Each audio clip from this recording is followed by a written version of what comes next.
Hello नमस्कार, बहुत बहुत स्वागत है आप सभी का इस प्लेटफॉर्म पे मेरे यानी पीयूष उपाध्याय के साथ में। एक बहुत इंपॉर्टेंट न्यूज आपके साथ शेयर करनी है। अभी अभी जस्ट एक नोटिफिकेशन आया है। अभी अभी से मेरा मतलब है 2 मई 2025 को अभी 6:19 पे नोटिफिकेशन आया है, जिसमें यह पता चला है कि यूपी ट्रिपल एससी का पीईटी का फॉर्म आ गया है। भाई आप जितने भी एजुकेटर्स हैं, आपके लिए खुशखबरी है कि अगर आप पीईटी का वेट कर रहे थे तो नोटिफिकेशन आ गई है, इसका फॉर्म भरना स्टार्ट हो जाएगा। अब बात यह है कि पीईटी होता क्या है। बहुत सारे स्टूडेंट्स को पीईटी के बारे में थोड़ी बहुत ही जानकारी है, इसी वजह से वो कभी कभार फॉर्म को नहीं भरते हैं, तो कुछ फॉर्म भरने से रह जाते हैं। एक बार इसको ध्यान से समझिए कि पीईटी एक्चुअली में क्या होता है। देखिए बेटा, पीईटी नाम से आप समझ गए होंगे, this is preliminary eligibility test. Preliminary eligibility test आपने सुना होगा, प्री जैसा एग्जाम कराते हैं बहुत सारे पेपर्स में। प्री मेंस ऐसे एग्जामिनेशंस होते हैं, या किसी किसी एग्जाम में इसको टीयर 1 और टीयर 2 कहते हैं। तो चाहे आप टीयर 1 कह लीजिए और चाहे आप टीयर 1 कह लीजिए, चाहे आप इसको प्री का एग्जाम कह लीजिए, बात यहां पे सेम है। अब इसका मतलब क्या है, कैसे हमको यह फायदा दे सकता है, ध्यान से समझिएगा। बहुत सारे एग्जाम्स होते हैं जो 1900 ग्रेड पे से लेकर 4600 ग्रेड पे के अंदर की सैलरी वाले ग्रेड पे होते हैं। 1900 से स्टार्टिंग और 4600 तक जो ग्रेड पे वाले एग्जाम्स होते हैं बेटा, जैसे यूपी एसआई ले लीजिए, जेल वार्डन ले लीजिए, आप जैसे लेखपाल ले लीजिए, ये वाले जो एग्जाम्स होते हैं जिनका सैलरी स्ट्रक्चर 1900 से 4600 के बीच में होता है, इन एग्जाम्स में अप्लाई करने के लिए आपको यह पीईटी देना पड़ेगा। अगर इस पीईटी में आप एक क्वालिफाइंग मार्क्स ले आते हो, वो मार्क्स अलग अलग एग्जाम के हिसाब से अलग अलग डिसाइड होता है। कितने नंबर का पेपर होता है, सारी जानकारी अभी आपको मैं दूंगा। अगर आप उसमें मिनिमम मार्क्स ले आते हो या क्वालिफाइंग मार्क्स ले आते हो, तो आप उन एग्जाम्स के लिए अप्लाई कर सकते हो। अगर मान लीजिए आपका पीईटी में स्कोर नहीं आया, तो वो जो जॉब्स होंगी उसमें आप अप्लाई नहीं कर पाओगे। तो एक तरीके से ये आपका एक एंट्री टिकट होगा उस एग्जाम को अप्लाई करने के लिए। जैसे अभी आप किसी भी एग्जाम में अप्लाई कर सकते थे, लेकिन कुछ एग्जाम सब ऐसे होंगे जिसके लिए आपको अप्लाई करना होगा अगर, तो आपको पीईटी का स्कोर कार्ड चाहिए होगा। चलिए इसके बारे में पूरी जानकारी लेते हैं। सबसे पहले जो इसकी विज्ञापन, जो नोटिफिकेशन आया है, ये 2 मई को आया है बेटा। अब यहां पे रजिस्ट्रेशन आप कब करा सकते हैं, 14 तारीख से इसका रजिस्ट्रेशन शुरू हो रहा है, यानी 14 मई से, और ये कब तक होगा। अब यहां पे अंतिम तिथि 17 जून दी गई है बेटा। 14 मई से 17 जून तक के लिए विंडो खुली है, आप इसको जमा कर सकते हो, आवेदन कर सकते हो। शुल्क समायोजन एवं आवेदन में संशोधन की अंतिम तिथि जो है वो है 24 जून। शुल्क का समायोजन और जो इसमें कभी भी करेक्शन जिसको करना होता है वो 24/6 तक रहेगी, मतलब आप उसमें जो भी करेक्शन है वो कर सकते हैं। अब थोड़ा सा और जानते हैं इस पीटी के बारे में। तो देखिए जरा यहां पे, अब बहुत सारे बच्चों को लग रहा होगा पीटी एग्जाम कितने नंबर का होगा और कट ऑफ कितनी जाएगी, और ये क्या 1 साल के लिए वैलिड रहेगा, कितना टाइम के लिए वैलिड रहेगा, सारी बातें आपको बताता हूं। ध्यान से देखिए बेटा, तो ये बात शुरुआत से यहां पे हो रही है। ऑनलाइन आवेदन आपको करना है, आप ऑफलाइन इसका आवेदन नहीं कर सकते कि आप पोस्ट के थ्रू कर दो, ऐसा पॉसिबल नहीं है। सारे ही छात्रों को ऑनलाइन ही अप्लाई करना पड़ेगा।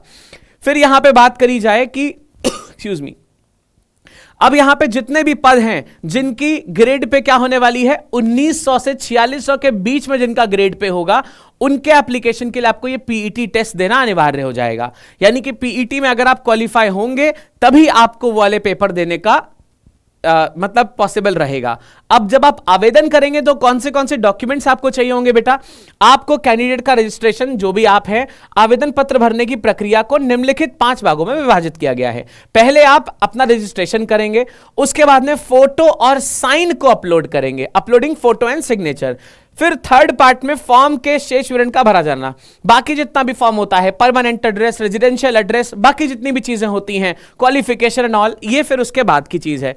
फिर डी वाले पार्ट में कह रहा है कि fees payment and reconciliation and submission of application form. फिर फाइनल सबमिशन हो जाता है फॉर्म का। फिर उसके बाद में फिफ्थ पॉइंट क्या कह रहा है, फॉर्म का प्रिंट आउट जरूर रख लीजिएगा, आपके पास एक प्रूफ भी होना चाहिए। तो बेटा ये 5 स्टेप्स में आप फॉर्म को भर सकते हो। कहां से? upSSC.gov.in पर जाकर ही भरेंगे, या फिर सरकारी रिजल्ट से भी आप भर सकते हैं। ठीक है, इस फॉर्म के नीचे, इस वीडियो के नीचे मैंने डिस्क्रिप्शन में लिंक दे दिया है, आप उस लिंक पे जाके और अपना फॉर्म को भर सकते हैं। कुछ भी डाउट आ रहा हो तो आप कमेंट्स में मुझसे पूछ सकते हैं। चलिए फिर आप बात करें कि रजिस्ट्रेशन तो हो गया सर, उसके बाद में कितने दिनों तक वैलिड रहेगा। तो बेटा ये जो आपका पीईटी है ये 3 सालों तक वैलिड रहता है, ये 3 साल तक वैलिड रहता है। अब मान लेते हैं, देखो ये 100 नंबर का पेपर होगा 100 नंबर का। मान लीजिए किसी छात्र के 70 नंबर आए, मान लीजिए किसी छात्र के 76 नंबर आए। अब उसने सोचा कि यार अगली साल मैं दे देता हूं, मेरे थोड़े से और अच्छे नंबर आ जाएंगे। और उसने सोचा था कि मेरे 80 नंबर आएंगे, मगर उस बालक के 65 नंबर आ गए। तो बेटा ऐसा नहीं कि 70 ही मान्य होगा, अब जो रीसेंट वाला आपने दिया होगा अब आपका नंबर 65 माना जाएगा। तो अगर आपको लगता है कि मैं अच्छा कर सकता हूं तभी दोबारा पेपर दें, वरना यही वाला रहने दें, अन्यथा जो लेटेस्ट होगा वही मान्य होगा। ऐसा नहीं होगा कि बेस्ट नंबर आपके कंसीडर किए जाएंगे। तो 3 साल तक यही 70 मार्क्स ही आपके मान्य रहेंगे। चलिए आगे बढ़ते हैं, फिर आगे चलते हैं। यहां पे फोटो वगैरह जो अपलोड करनी है उसके लिए आपको एक प्रॉपर पैमाना दिया गया है। 3.5 सेंटीमीटर और 4.5 सेंटीमीटर इस लेंथ ब्रेथ की फोटो अपलोड करनी होगी। उसमें प्रॉपरली लिखा होता है कि किस रेशियो में होना चाहिए, कितना उसका पिक्सल होना चाहिए, उसको फॉलो करते हुए आप इस फॉर्म को भर सकते हैं। 100 KB से ऊपर ये नहीं होना चाहिए। फाइल का फॉर्मेट JPEG होना चाहिए। ये आपको वेबसाइट पे भी क्लियरली लिखा हुआ मिलेगा बेटा। चलिए अब आगे बात करें कि इसमें क्या क्या चीजें पूछी जाएंगी, कितने सब्जेक्ट्स इसमें पूछे जाएंगे, मार्क्स कितने होंगे टोटल, नेगेटिव मार्किंग होगी कि नहीं। अब देखो बेटा यहां पे आवेदन शुल्क से अगर हम बात कर लें तो अनारक्षित जो सामान्य है, जो जनरल कैटेगरी वाले हैं उनके लिए 160 रुपए है, ओबीसी के लिए भी 160 है, अनुसूचित के लिए 70 और अनुसूचित जनजाति के लिए 70, यानी SC है 70 और ST है 70। दिव्यांगजन के लिए कोई फीस नहीं है, फ्री रखा गया है। ऑनलाइन प्रोसेसिंग इतनी है और शुल्क योग आवेदन शुल्क प्लस ऑनलाइन प्रोसेसिंग शुल्क इतना रखा गया है। ठीक है, चलिए अब यहां पे आगे अगर हम बात करें कि कौन से सब्जेक्ट्स पूछे जाएंगे, कितने सवाल होंगे, टोटल नंबर कितने होंगे और नेगेटिव मार्किंग कितनी होगी, तो उसके बारे में बात करते हैं। क्योंकि पेपर आपको क्वालिफाई करना होगा और अच्छे नंबर से क्वालिफाई करना होगा। तो देखिए बेटा बेसिक चीज समझते हैं, आपको 100 नंबर का पेपर यहां पे देना होगा। समय आपको मिलेगा 120 मिनट या 2 घंटे का समय मिलेगा। अब इसमें पूछा क्या जाएगा, 100 सवाल हैं, 100 नंबर है और 2 घंटे का समय है। देखिए इंडियन हिस्ट्री या भारतीय इतिहास से आपके 5 नंबर के सवाल पूछे जाएंगे, 1 नंबर का 1 सवाल होगा, मतलब 5 सवाल 5 नंबर के होंगे। उस भारतीय इतिहास का ये रहा एक पूरा कि इन हिसाब किताब में आपसे सवाल पूछे जाएंगे। इस नोटिफिकेशन को मैं डिस्क्रिप्शन में अटैच कर दूंगा, वीडियो के नीचे जो डिस्क्रिप्शन है वहां से आप देख सकते हैं। फिर बात करें अगर हम भारतीय राष्ट्रीय आंदोलन, इंडियन नेशनल मूवमेंट से भी आपके 5 नंबर के सवाल आएंगे। फिर ज्योग्राफी यानी भूगोल से भी 5 नंबर का सवाल आएगा। उसके बाद में भारतीय अर्थव्यवस्था यानी इंडियन इकोनॉमी से भी 5 नंबर के क्वेश्चंस आएंगे और ये चैप्टर्स रहेंगे। फिर भारतीय संविधान एवं लोक प्रशासन, Indian constitution and public administration, 5 number के सवाल आएंगे इन चैप्टर्स से। फिर आएगा सामान्य विज्ञान, जनरल साइंस से 5 सवाल आएंगे। फिर प्रारंभिक अंकगणित, एलिमेंट्री अर्थमेटिक्स से 5 नंबर के सवाल आएंगे। इन चैप्टर्स को खासकर आपको बढ़िया से पढ़ना है। फिर बात करी जाए कि सामान्य हिंदी में क्या क्या आएगा, तो ये सब आएगा बेटा।